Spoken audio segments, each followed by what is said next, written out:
Hey, I'm tripping, I'm sliding, I'm riding through the back like ay.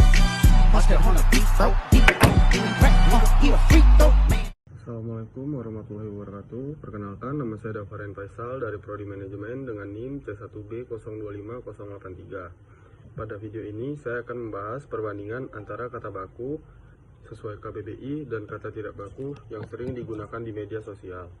Topik ini penting karena media sosial membuat bahasa berkembang cepat, tapi juga sering mengaburkan batas antara bahasa yang benar dan bahasa yang asal nyaman dipakai. Kata baku adalah kata yang sesuai dengan kaidah bahasa Indonesia dan tercantum dalam Kamus Besar Bahasa Indonesia.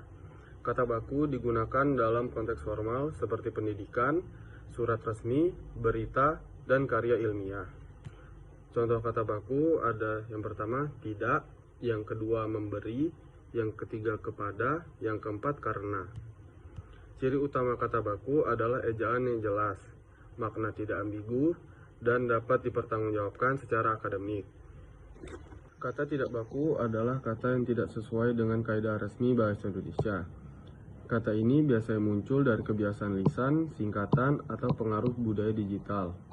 Contoh kata tidak baku di media sosial adalah yang pertama enggak, yang kedua ngasih, yang ketiga ke, yang keempat soalnya. Kata tidak baku bukan berarti salah total, tapi penggunaannya bergantung pada situasi. Perbandingan penggunaan di media sosial.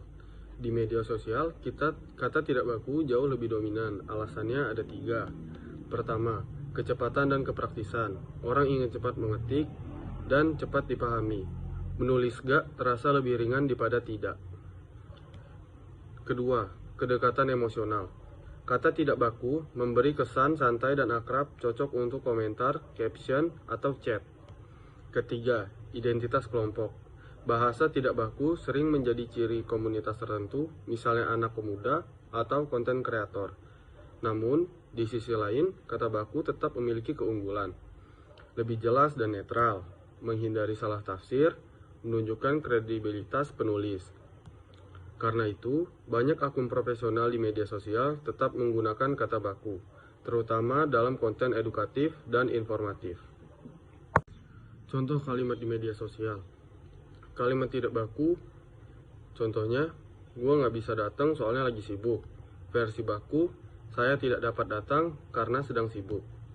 Maknanya sama, tapi kesan yang ditimbulkan berbeda. Kalimat tidak baku terasa santai dan personal, sedangkan kalimat baku terlihat lebih formal dan profesional.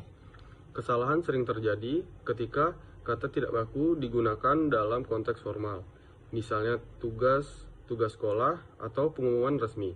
Ini bukan soal gaya, tapi soal ketepatan konteks. Jika kata tidak baku digunakan terus-menerus tanpa kontrol, ada 2 resiko. Pertama, menurunnya kemampuan berbahasa baku, terutama pada pelajar. Kedua, kesalahan penulisan menjadi kebiasaan, sehingga sulit membedakan konteks formal dan informal. Namun, melarang kata tidak baku sepenuhnya juga tidak realistis. Berbahasa bersifat dinamis dan mengikuti perkembangan zaman. Kesimpulannya adalah, kata baku dan tidak baku bukan untuk dipertentangkan, tetapi digunakan sesuai konteks. Media sosial boleh santai, tapi kemampuan menggunakan bahasa baku tetap penting sebagai dasar komunikasi yang baik dan benar. Sekian dari saya, terima kasih telah menonton.